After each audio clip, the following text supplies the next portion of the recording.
Hello, dear students. I am Kangana Barua and I am back with the second part of the first chapter of class 11, which is units and measurement. तो last class में हमने कहाँ तक छोड़ा था? अगर आप लोगों ने फर्स्ट पार्ट देखा है तो वहाँ पे हमने डायमेंशनल एनालिसिस मतलब डायमेंशनल टर्म्स तक छोड़ा था कि लेंथ का डायमेंशन क्या होता है, मास का डायमेंशन क्या होता है, मतलब डायमेंशनल टर्म्स हमको पता चला। जैसे 7 फंडामेंटल यूनिट्स थे तो हर फंडामेंटल यूनिट का हमको डायमेंशनल टर्म पता चल गया। उसके बाद हमने देखा था कि किसी भी टर्म्स को मतलब जैसे वेलोसिटी हो गया तो उसका डायमेंशनल फार्मूला कैसे निकालना है, हमने डायमेंशनल फार्मूला निकालना भी सीख लिया था। हमने कई सारे एग्जांपल्स किए थे तो वैसे हमको डायमेंशनल फार्मूला भी निकालना सीख लिया। तो आज हम आगे के जो हमारे चैप्टर्स में आगे के जो टॉपिक्स हैं उसको कंटिन्यू करेंगे, ठीक है। तो आगे बढ़ते हैं। हमारा फर्स्ट आज जो है टॉपिक, ओके, तो फर्स्ट जो हमारा टॉपिक है ना, उससे आगे बढ़ने से पहले मैं कुछ एक आपको इम्पॉर्टेंट चीज़ बताना चाहूँगी। जो डायमेंशनल एनालिसिस हमने किया था ना, उससे रिलेटेड जो नोट्स है आप लोग ऑब्वियसली इसका स्क्रीनशॉट ले सकते हैं, इसको लिख सकते हैं। ये बहुत ही इंपॉर्टेंट टर्म्स है। जैसे देखिए, ऑल फर्स्ट क्या बोलता है हमको, all unitless quantities are dimensionless. मतलब ऐसा कोई क्वांटिटी जिसका कोई यूनिट नहीं है वो सारा का सारा क्वांटिटीज डायमेंशनलेस होगा, उसका डायमेंशन भी नहीं होगा, ठीक है। नेक्स्ट जो है, angle is a quantity which is dimensionless but has unit. सिर्फ उसमें एक एक्सेप्शन है कि एंगल ही ऐसा एक क्वांटिटी है जिसका डायमेंशन नहीं है लेकिन उसका क्या है, यूनिट है। कैसे है चलिए देखते हैं। फॉर एग्जाम्पल वाइट से कर लेते हैं एग्जाम्पल। अगर हमको एंगल निकालना है, ठीक है, किसी का भी एंगल कैसे निकालेंगे हम? एंगल का फॉर्मूला क्या होता है? आर्क बाय रेडियस, है ना। अब आर्क क्या है किसी भी एंगल का? आर्क मतलब ऐसा, ये वाला लेंथ, राइट, ये वाला लाइट। अगर ये एक सर्कल है, हमको इस एंगल का ये वाला एंगल निकालना है, तो ये जो लेंथ है ना, ये उसका आर्क है। तो मतलब ये क्या है? ये एक टाइप का लेंथ है और लेंथ का डायमेंशनल फॉर्मूला क्या था? L।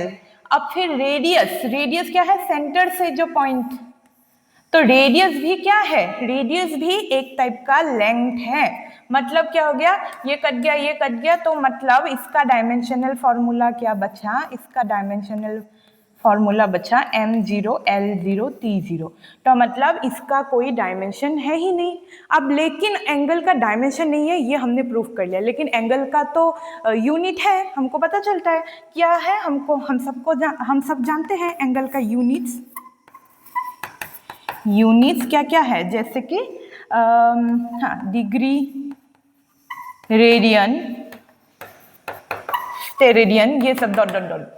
तो एंगल का यूनिट्स है, हमको ये पता चला, और डायमेंशन नहीं है, वो हमने अभी प्रूफ किया, ठीक है। ये भी एक इम्पॉर्टेंट क्वेश्चन है। इसमें एक इम्पॉर्टेंट हमने नोट्स लिया है कि हर यूनिटलेस क्वांटिटी डायमेंशनलेस होता है, ध्यान रखना है आपको, ओके। तो आगे बढ़ते हैं नेक्स्ट टॉपिक की तरफ, ओके। तो नेक्स्ट जो हमारा टॉपिक है ना, वो क्या है? वो है principle of homogeneity.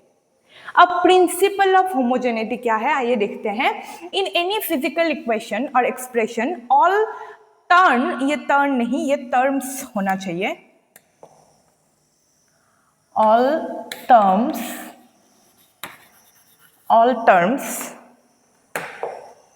Must have the same dimensions. तो क्या बोला है कि किसी भी इक्वेशन में उसमें जितने भी टर्म्स हम ऐड करते हैं तो वो सारे के सारे टर्म्स का डायमेंशन सेम होना पड़ेगा, ठीक है।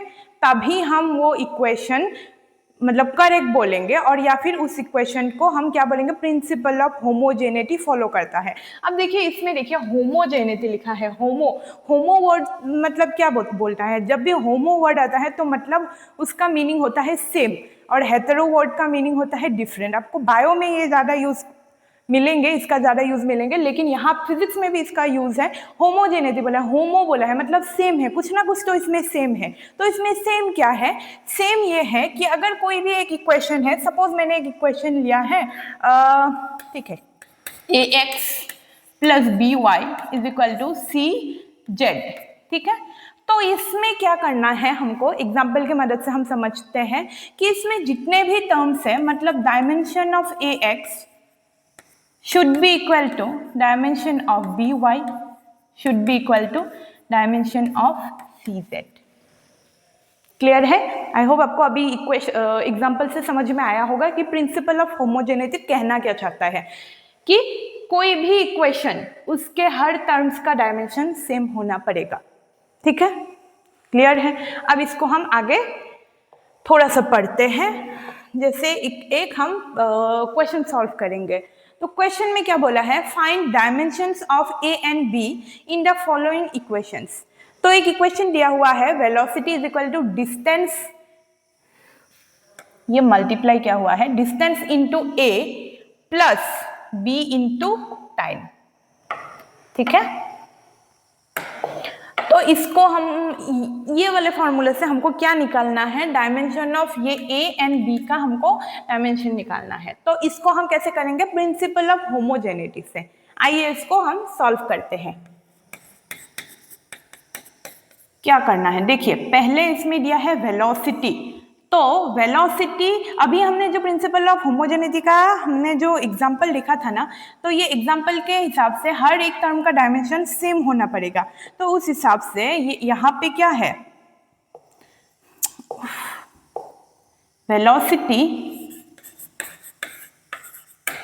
वेलोसिटी का डायमेंशन डिस्टेंस इनटू में ए के बराबर होना पड़ेगा, राइट। अभी यहाँ इसको हम सॉल्व कर रहे हैं। वेलोसिटी का डायमेंशन क्या था, हमको पता था, हमने लास्ट क्लास में निकाल रहा था। वेलोसिटी का डायमेंशन होता है एल टी इनवर्स।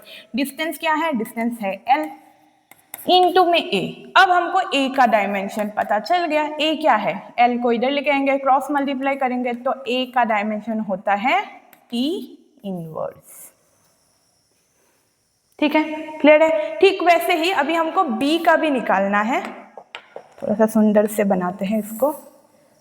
तो अभी हमको बी का भी निकालना है। तो बी के लिए भी क्या करेंगे, बी के लिए भी हम ऐसे ही करेंगे, velocity should be equal B into time. फिर से हम वेलोसिटी का डायमेंशन लेते हैं, वो होता है एल टी इनवर्स बी, और टाइम का डायमेंशन होता है टी। अब इसमें t इनवर्स है और एक t नीचे आ जाएगा, मतलब b का डायमेंशन क्या होगा, l t इनवर्स का स्क्वायर। अगर हम क्रॉस मल्टीप्लाई करें तो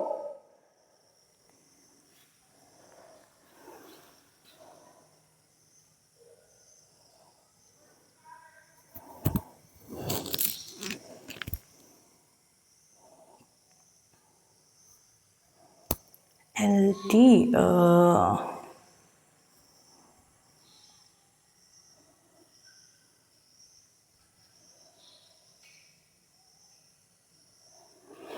ठीक है, समझ में आया आपको? अगर इसको हमको अच्छे से लिखना है तो हम क्या करेंगे, m0 l0 t इनवर्स।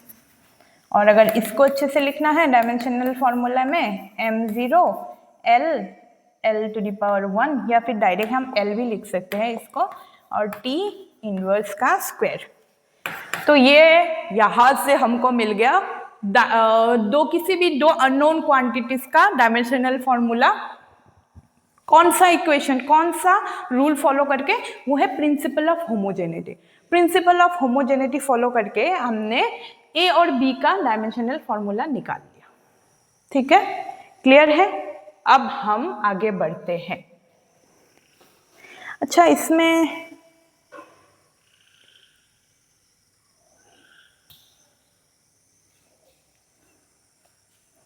ठीक है,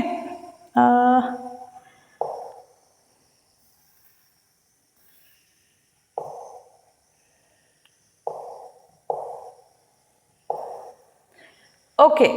तो नेक्स्ट एक और क्वेश्चन दिया हुआ है, तो क्या बोल रहा है वो question, the equation of state of some gases can be expressed as P plus A by V square whole V minus B is equal to RT, where P is the pressure, V ये V is है, V नहीं है, ठीक है, ऐसा कर देते हैं इसको, V is the volume, T is the absolute temperature and A, B and R are constants. The dimension of A R. तो हमको A का डायमेंशन निकालना है और इसको भी हमको प्रिंसिपल ऑफ होमोजेनिटी यूज करके ही यहाँ पे हमको A का डायमेंशन निकालना है। क्लियर है? चलिए इसको भी हम सॉल्व कर लेते हैं। अच्छा, आप लोग क्या कीजिए, हमने जैसे पहले वाला इक्वेशन क्या आया होगा आपको समझ में आया होगा, ठीक वैसे ही वीडियो को पॉज करके आप खुद एक बार करने की ट्राई कीजिए और उसके बाद मेरे सारे आंसर मिला लीजिए, ठीक है।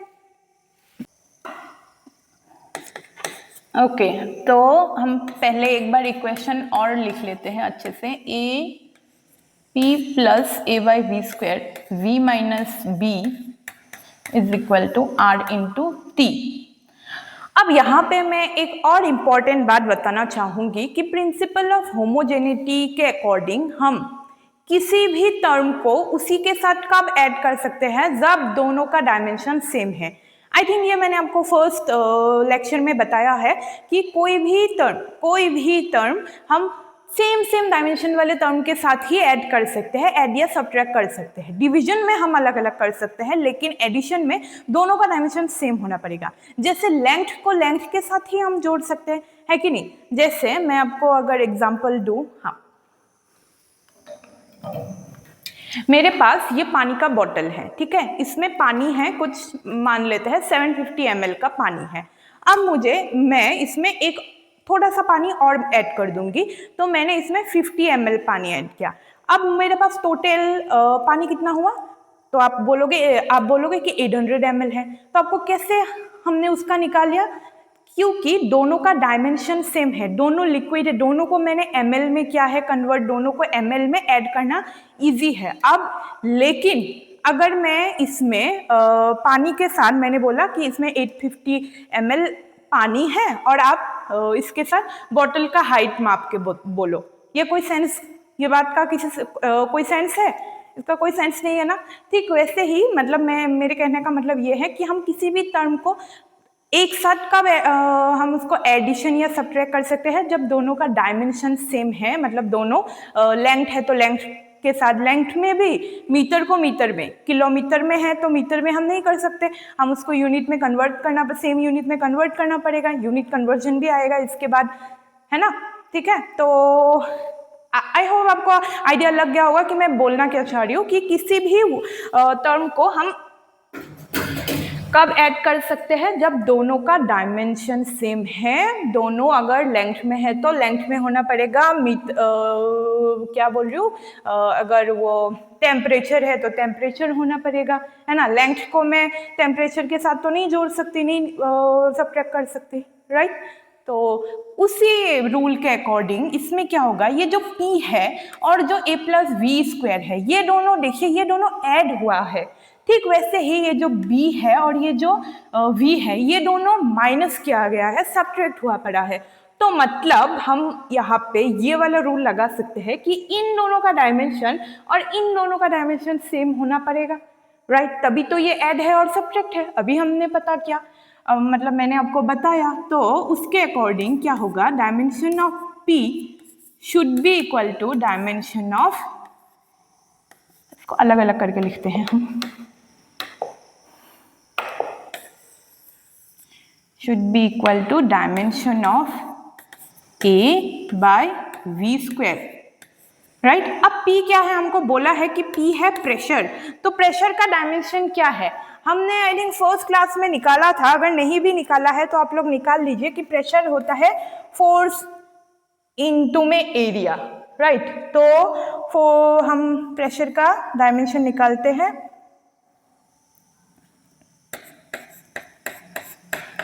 प्रेशर होता है m L इनवर्स इंटू में T इनवर्स स्क्वायर, और यहाँ पे आ गया A, और V क्या है, V होता है वॉल्यूम। इसमें देखिए V बोला है वॉल्यूम, तो वॉल्यूम क्या होता है, लेंथ क्यूब। लेकिन हमको ध्यान रखना है कि v का डायमेंशन होता है वॉल्यूम, लेकिन v उस वॉल्यूम में और स्क्वायर भी है, एक और स्क्वायर भी है, तो मतलब इस वॉल्यूम का लेंथ जो होता है, इस वॉल्यूम क्या होता है, लेंथ का क्यूब, तो उसमें एक और स्क्वायर आएगा जो कि है ये। ठीक है, तो इसमें कंफ्यूजन नहीं होना है हमको, तो हमको थोड़ा छोटा छोटा करके लिखते हैं M L inverse T inverse square is equal to A L to the power L to the power 6 और ए को अलग लिखते हैं। अब यहाँ से हम को सॉल्व करते हैं, हमको क्या करना है, अभी क्रॉस मल्टीप्लिकेशन करना है। तो अभी देखिए क्रॉस मल्टीप्लाई करेंगे, एल को एल इनवर्स से क्रॉस मल्टीप्लाई करेंगे, और जब भी पावर का मल्टीप्लिकेशन मतलब एडिशन, तो ये क्या हो गया, M L to the power 5 T inverse का स्क्वायर ए। तो यहां से हमको क्या मिल गया, यहां से हमको ए का डायमेंशनल फॉर्मूला मिल गया जो कि है ये। तो हमको ए का डायमेंशनल फॉर्मूला मिल गया। कैसे मिला, अभी हमने बोला कि सेम डायमेंशनल, जब भी हम किसी को ऐड करेंगे तो उन दोनों का डायमेंशनल फॉर्मूला सेम होना पड़ेगा, तो वो वाला रूल यूज करके हमने निकाल लिया। अगेन प्रिंसिपल ऑफ होमोजेनिटी, हमको ए का निकालने के लिए बोला था, तो इसका तो आंसर आ गया। लगे हाथ हम लोग बी का भी निकाल ही लेते हैं, है ना। तो फॉर बी तो बहुत इजी है, बी का क्या है, v माइनस बी है, तो मतलब v should be equal to b, तो b का क्या होगा, वॉल्यूम का सॉरी v क्या है इसमें, वॉल्यूम है, मतलब l क्यूब। तो b का डायमेंशनल फॉर्मूला भी हमको मिल गया जो कि है l का क्यूब, लेंथ क्यूब, जो कि है वॉल्यूम। ठीक है, समझ में आया, एक बार अच्छे से देख लीजिए, और अगर चाहिए तो इसका स्क्रीनशॉट आप लोग ले सकते हैं। मैं थोड़ा सा हट जाती हूँ।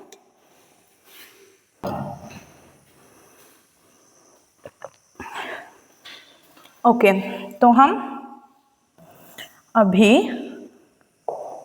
नेक्स्ट कुछ क्वेश्चंस हैं हमारा। ओके, तो नेक्स्ट जो टॉपिक है हमारा वो क्या है, एप्लीकेशन ऑफ डायमेंशन। ये जो हमने डायमेंशन सीखा, प्रिंसिपल ऑफ होमोजेनिटी या जो भी हो, डायमेंशनल एनालिसिस करना जो हमने सीखा है, एक्चुअल में उसका एप्लीकेशन कहाँ है। तो वो एप्लीकेशन फर्स्ट क्या है, to check if equation is correct और नॉट डायमेंशनली। तो डायमेंशन फॉर्मूले का या डायमेंशन निकालने का उसका पहला एप्लीकेशन क्या है कि कोई भी इक्वेशन जब हमको दिया हुआ होगा या जब हम बनाएंगे, उसका डायमेंशनल एनालिसिस का काम यही है कि हमको कैसे पता चलेगा कि वो इक्वेशन करेक्ट है कि नहीं। तो डायमेंशनल एनालिसिस से हमको ये निकालना है कि वो इक्वेशन डायमेंशनली करेक्ट है या नहीं, वो हम डायमेंशनल एनालिसिस से निकाल सकते हैं। ठीक है, आइए इसको सॉल्व करते हैं, तब आप लोगों को अच्छे से पता चलेगा कि मैं बोलना क्या चाह रही हूँ। जब भी हम इसको किसी भी थ्योरी को जब भी हम प्रैक्टिकल नॉलेज से देखते हैं या फिर उसको हम किसी न्यूमेरिकल के साथ मिला के, मतलब हम जब उसको अच्छे से एग्जाम्पल के साथ समझते हैं ना, समझने की कोशिश करते हैं, तब हमारे दिमाग में वो बैठ जाते हैं। इसलिए मैं ट्राई करती हूँ, कोशिश कर रही हूँ कि जितना भी मैं थ्योरी का नॉलेज आप लोगों को दे रही हूँ, साथ ही साथ मैं न्यूमेरिकल्स भी सॉल्व कराते जाऊँ, ताकि आप लोगों का कंसेप्ट अच्छे से क्लियर होते जाए और आप लोगों को साथ ही समझ में आता जाए, और आप लोगों को पता चले कि आप लोगों के एग्जाम में किस टाइप का क्वेश्चन आएगा। ये सब सारे के सारे क्वेश्चंस मैंने अच्छे अच्छे बुक्स है, और PYQs भी है, क्वेश्चन प्रीवियस ईयर के क्वेश्चन से भी उठाया हुआ है। ये सारे क्वेश्चन आप इसी टाइप के क्वेश्चन आप लोग प्रैक्टिस कीजिए, तो आप लोगों के जो भी कॉम्पिटिटिव एग्जाम कि आप प्रिपरेशन कर रहे हैं तो उसमें आप लोगों को बहुत हेल्प होगा। बहुत हेल्प क्या, आप लोगों को इसी टाइप का क्वेश्चन आएगा। ठीक है, तो आगे बढ़ते हैं, हम ट्राई करते हैं। तो बोला है कि if the equation is correct और नॉट, वो हमको डायमेंशन, ये इक्वेशन अब हमको बोला है half mv² is equal to mgh। तो ये जो इक्वेशन है ना, ये इक्वेशन करेक्ट है कि नहीं, हमको कैसे पता चलेगा कि ये इक्वेशन करेक्ट है या रॉन्ग है। तो ये इसका करेक्टनेस चेक करने के लिए हम डायमेंशनल एनालिसिस यूज करते हैं।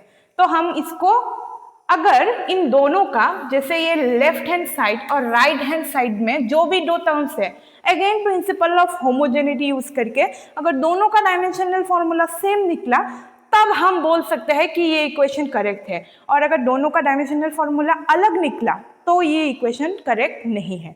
ठीक है, तो देखते हैं इसका क्या है। ओके, तो पहला वाला है हाफ एम बी स्क्वायर। अब हाफ है, ये हाफ क्या होता है, ये कांस्टेंट होता है, और हमको पता ही है कि न्यूमेरिकल कांस्टेंट का कोई भी डायमेंशनल फॉर्मूला नहीं होता है, तो मतलब हाफ तो वैसे ही ये घट गया, तो बचा एम बी स्क्वायर। अब एम क्या होता है, एम होता है मास। अब मास का होगा आपका एम, और वेलोसिटी है तो मतलब एल टी इनवर्स, साथ ही में उसका स्क्वायर। सॉरी, इसको हम थोड़ा सा लेफ्ट हैंड साइड और अच्छे से सजा के लिखते हैं, हम इसको लेफ्ट हैंड साइड और राइट हैंड साइड बोल के।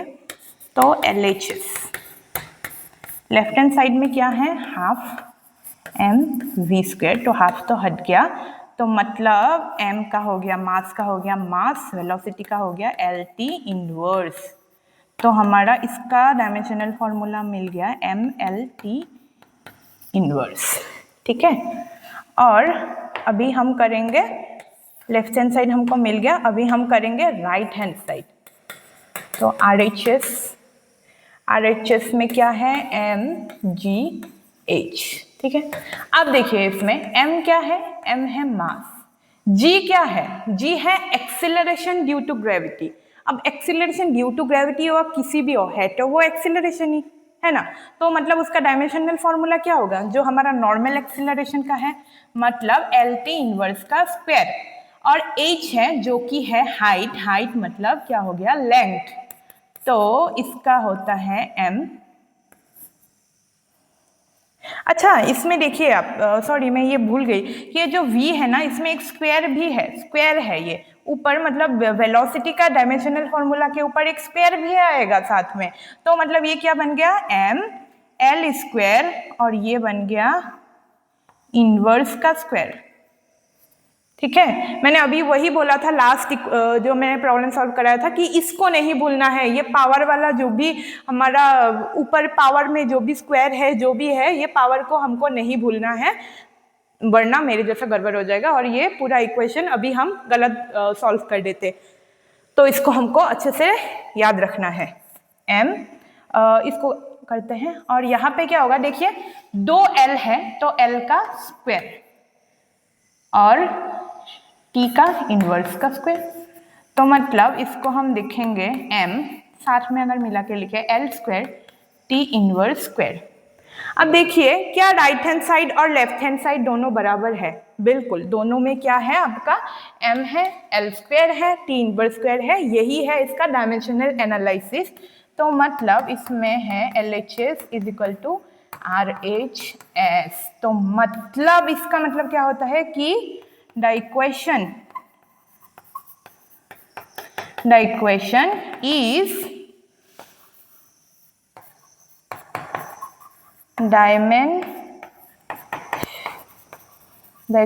is dimensionally correct। ठीक है, तो इसका हमने अच्छे से प्रूफ कर दिया।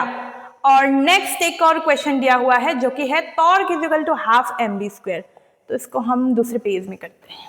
ओके, तो नेक्स्ट इसको भी आइए सॉल्व करते हैं, जो कि है torque is equal to half में एम वी स्क्वायर। अब देखिए टॉर्क है तो फिर से इसका LHS ले लेते हैं लेफ्ट हैंड साइड। तो टॉर्क है लेफ्ट हैंड साइड में, टॉर्क क्या होता है, टॉर्क कुछ नहीं होता, टॉर्क होता है फोर्स इनटू उसका परपेंडिकुलर डिस्टेंस। ठीक है, हम अभी तो आप लोग 11 में ही हैं, जैसे अगर मिला होगा 10 में, मुझे नहीं लगता कि 10 में टॉर्क मिला होगा, तो अगर किसी को आता है तो कि बहुत बढ़िया बात है, और अगर नहीं आता है तो हम फर्दर जो भी हम क्लासेस कराएंगे, जो हम आगे जैसे जैसे आगे बढ़ेंगे हमारे चैप्टर्स में, तो आप लोगों को अच्छे से इसका भी पता चलेगा कि टॉर्क क्या होता है। तो अभी के लिए हम इतना डेप्थ में नहीं जाते हैं। टॉर्क एक तरह का फोर्स होता है जो कि रोटेशनल फोर्स है, तो टॉर्क को हम कैसे निकालते हैं, उसका फॉर्मूला होता है फोर्स इंटू में उसका डिस्टेंस, परपेंडिकुलर डिस्टेंस का स्क्वायर। तो फोर्स का डायमेंशनल फॉर्मूला क्या था, m l t inverse square, distance का था l, तो टॉर्क क्या बन गया हमारा, m l square t inverse square, है ना। और अभी हमने एम बी स्क्वायर का निकाला था, उसका भी क्या आया था, हाफ एम बी स्क्वायर का भी एम एल, फिर भी करके देखते हैं, कर लेते हैं। हाफ एम बी स्क्वायर, ये तो फिर से 0 हो गया, तो m का बन गया मास, वेलोसिटी का बन गया l, t का इनवर्स होल स्क्वायर, अभी नहीं भूलना है इसको, तो इसका बन गया m l square t inverse square, ठीक है। तो इसका भी बन गया क्या, m l square t inverse square. तो मतलब यहाँ पे भी हमारा क्या है, LHS is equal to RHS।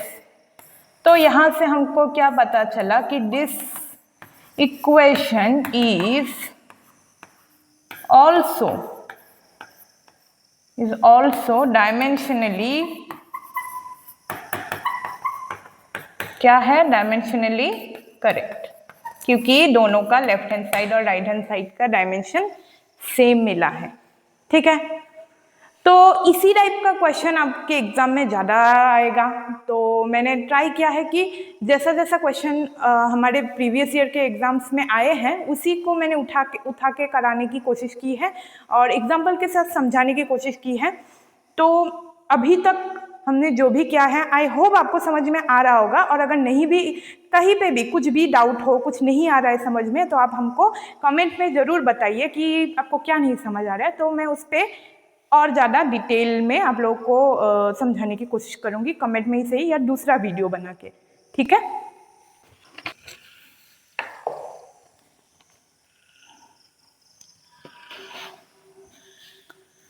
Okay, तो अभी हमने डायमेंशनल एनालिसिस का एक एप्लीकेशन देखा, जो कि है किसी भी इक्वेशन को करेक्ट है या नहीं वो हमको डायमेंशनल एनालिसिस बताता है। तो जो दूसरा उसका पार्ट है ना, दूसरा उसका एप्लीकेशन है, वो होता है to convert units, system of units, to convert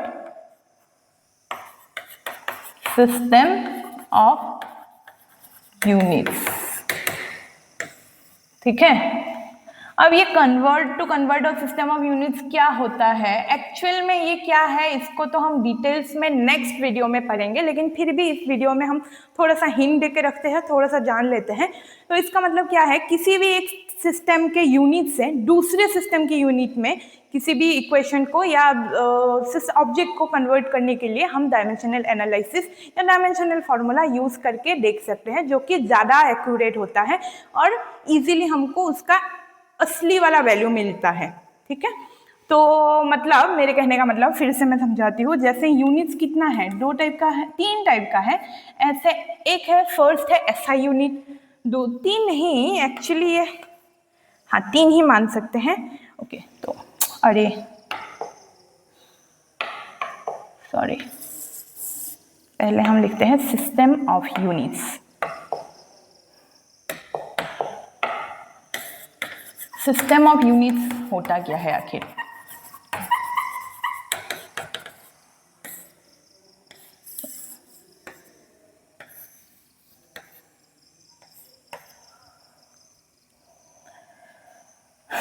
इसको थोड़ा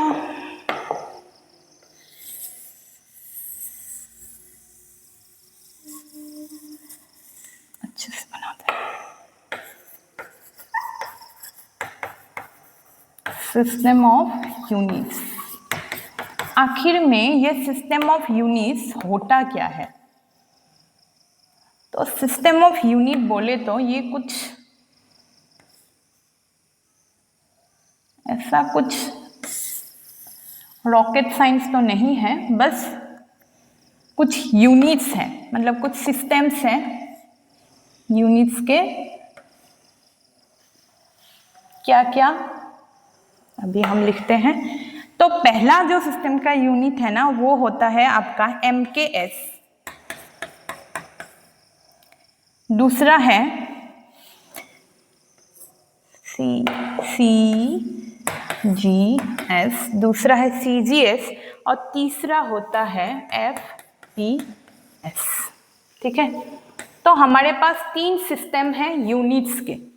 अब हमको ये जो हम तो कन्वर्ट सिस्टम ऑफ यूनिट्स, मतलब इसका मतलब ये होता है, जो दूसरा एप्लीकेशन है इसका मतलब ये है कि किसी भी सिस्टम से हमको अगर किसी दूसरे सिस्टम में ऑब्जेक्ट को लेके जाना है, जैसे लेंथ है, MKS सिस्टम से लेंथ को मुझे CGS में कन्वर्ट करना है, ठीक है, या फिर CGS से FPS में कन्वर्ट करना है, तो उसको हम कैसे कर सकते हैं, उसको हम डायमेंशनल एनालिसिस के हेल्प से बहुत अच्छे से कर सकते हैं, राइट। और ये जो MKS सिस्टम है ना, इसी को हम लोग SI यूनिट भी बोल सकते हैं, इसी को हम SI बोलते हैं। तो MKS मतलब ये जो MKS CGS FPS लिखा है, ये सब आखिर में होता क्या है, तो क्या है, M से मीटर, MKS मतलब मीटर, K से है kg या किलोग्राम, जो लिखो, और S से है सेकंड, ठीक है। तो ठीक वैसे ही CGS, C से क्या होता है, C से होता है आपका सेंटीमीटर, या cm, G से होता है ग्राम, और S से फिर से आ गया सेकंड। तो मतलब लेंथ, मास और टाइम को, ये जो MKS CGS और जो FPS है ना, ये हमने लेंथ, मास और टाइम को रिप्रेजेंट किया है, इससे हमने क्या है, मैं लिख के रखती हूँ, लेंथ, मास और टाइम का सिस्टम है ये, ठीक है। यूनिट को हमने लेंथ, मास और टाइम में कन्वर्ट किया है। FPS का मतलब क्या है, F मतलब है फुट, P है पाउंड, जो कि बहुत ही रेयर यूज होता है इंडिया में, इसका इतना ज्यादा यूज होता नहीं है। S से है सेकंड, तो ये यूनिट हमको इतना इंपॉर्टेंट नहीं है, ये इंडिया में इतना ज्यादा डे टू डे लाइफ में यूज नहीं होता है, ये आउट ऑफ इंडिया में ज्यादा यूज होता है। अभी हमारा जो मेन फोकस है, हम यहाँ पे ज्यादा यूज कौन सा होता है, ये MKS और ये CGS वाला, ठीक है। तो नेक्स्ट जो भी हमारा नेक्स्ट वीडियो आएगा, थर्ड पार्ट, उसमें हम क्या देखेंगे कि किसी भी सिस्टम से MKS से FPS जाएंगे, FPS से CGS आएंगे, या CGS से FPS जाएंगे। ये जो यूनिट कन्वर्जन होगा ना, अभी तक हमने ऐसे नॉर्मली क्या है, अभी हम डायमेंशनल फॉर्मूला के हेल्प से उसको कन्वर्ट करेंगे, ठीक है। आई होप आपको आज का ये वीडियो अच्छा लगा हो, आपको समझ में आया हो कि यूनिट्स और डायमेंशनल फॉर्मूला, या जो भी हमने आज किया है, प्रिंसिपल ऑफ होमोजेनिटी, ये यूनिसन मेजरमेंट का, ये सारा का सारा टॉपिक्स, आई होप आपको अच्छे से समझ में आया होगा, आपका कॉन्सेप्ट क्लियर हुआ होगा। और अगर आपको कोई भी डाउट हो या क्वेश्चन हो, तो जैसे कि मैंने बताया है, आप हमारा कमेंट सेक्शन में आके ज़रूर हमको बोलिए, हम उसको सॉल्व करने की कोशिश करेंगे, ठीक है। तो आप इसी के साथ मैं ये वीडियो एंड करती हूँ, और आप नेक्स्ट पार्ट में इसके आगे वाले जो भी टॉपिक्स है उसको हम कवर करेंगे, ठीक है। Thank you.